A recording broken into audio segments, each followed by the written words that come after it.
with Kate Mulgrew. So what was your degree in from NYU? And you call yourself, however lapsed, a Roman Catholic. I defected, and I admit to it now. But I could not then say this to my father, who felt that he was subsidizing my education. And the tuition checks kept arriving at the manse, huh? Daddy, forgive me. I can't actually remember when I quit. I think I quit at the end of my sophomore year, but it could have been at the end of my junior. It's all a blur in my hot focused drive to become an actress. I don't remember very much, except that I forgot to tell him that had left school.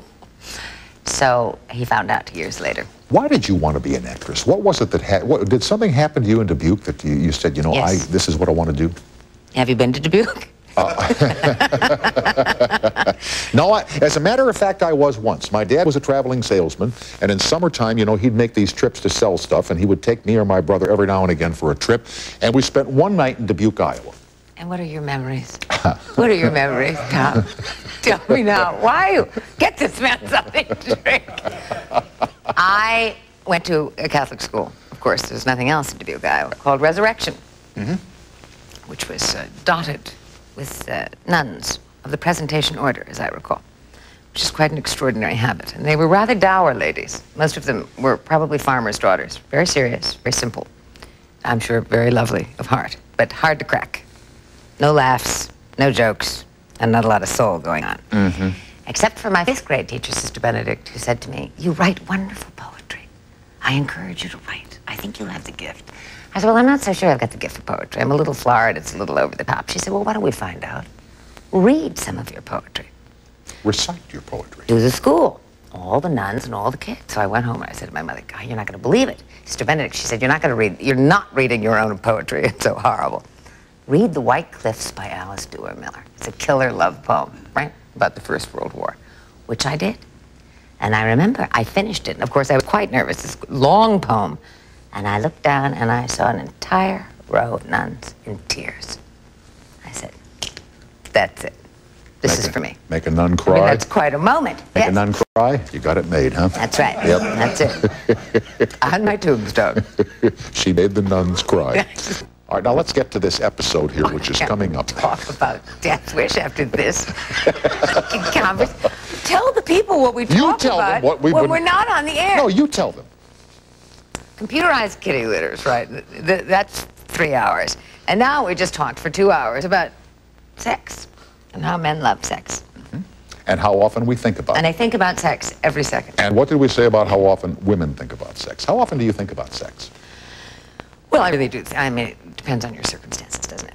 How often do I consciously think about sex? Maybe once a day. Really? Maybe twice. No kidding. Oops, dropped my name. But I certainly don't think about it as much as I think any male counterpart. Every second of every day. What women don't understand, you know how, like... Are you thinking about sex when you're thinking about the kitty litter? That's the question. It's in the same general area, isn't it? It's... One is very close, right? You know, like you probably have Valentine's night. You had a wonderful meal with your inamorato, and you were satisfied. You didn't wish any more food or drink at the end of the meal, right? No, I did not. Okay, but I'll bet the next evening at dinner time, you were as hungry for that meal as you were for the one that had taken place the night before. You see, you have any idea where I'm going with this? I think I do, Tom. Okay. I think everybody in this room will probably. But please go.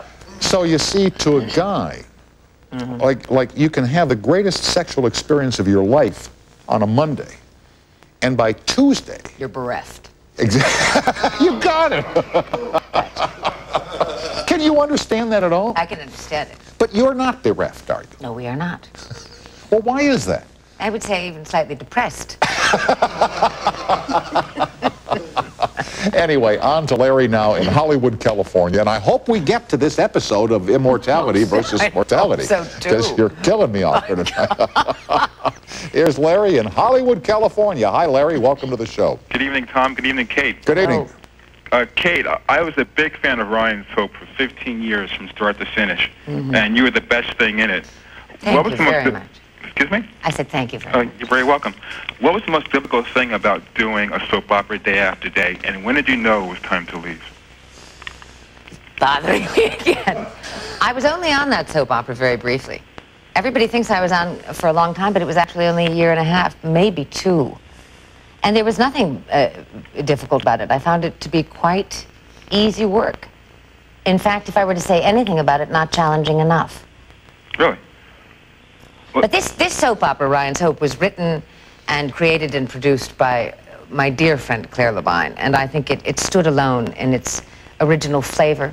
I think in its message and its writing, everything about it was superior. So I was extremely fortunate to have had that experience. Can I ask you a question, Larry? Sure. Since this program will not be seen in the Los Angeles area for 3 more hours, how come you're calling us now? the things I do to speak to Kate Mulgrew. Ah, how nice. Very good answer. Can I ask one quick question about Trek, since it hadn't come up yet? Sure. Sure. Besides the episode airing on Monday, which episode would you pick as the example of your best work? Resistance, which aired earlier in the season. With Joel Grey. Yes. And directed by Rick Colby. I think that exemplified probably the best possible Janeway to date. Thank you very much, both of you. Thank you. Thank you, Larry. Have a nice evening. Watch the show later and see yourself, okay? Can't wait. All right, bye-bye. Bye. Now, let's get to this.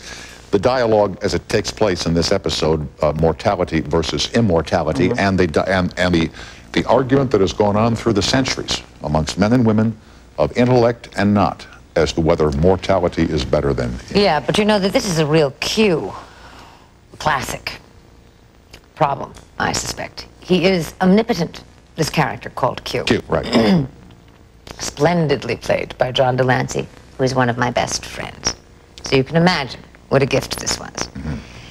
The dilemma in this show was there is an, for lack of a better word, I'll say an alternate Q, a second Q. Okay. Who presents himself to A me. pseudo Q. No, another Q. An alternate Q. A real Q. A real Q. So we've got Q1, John Delancey, Q2, also beautifully played by Garrett Graham, and we have Captain Janeway and the rest of my crew.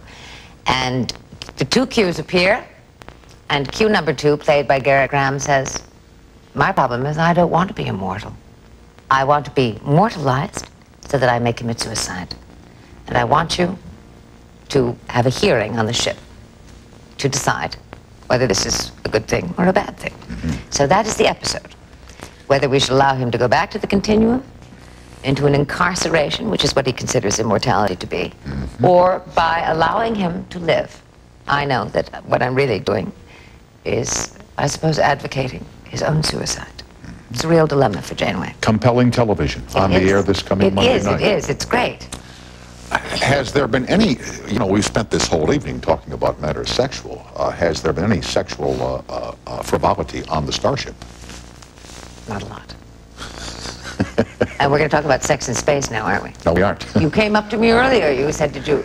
Well, I remarked to you that I'd once... I think it's a fascinating idea. What do you think? I think it'd be wonderful, just considering, you know, the loss of gravity and all that that implies. It allows the imagination to wander. Come back here to tell me. On that note, young lady, I think the world of you, and I love having you, and I hope that you come back and visit us often. And with your son.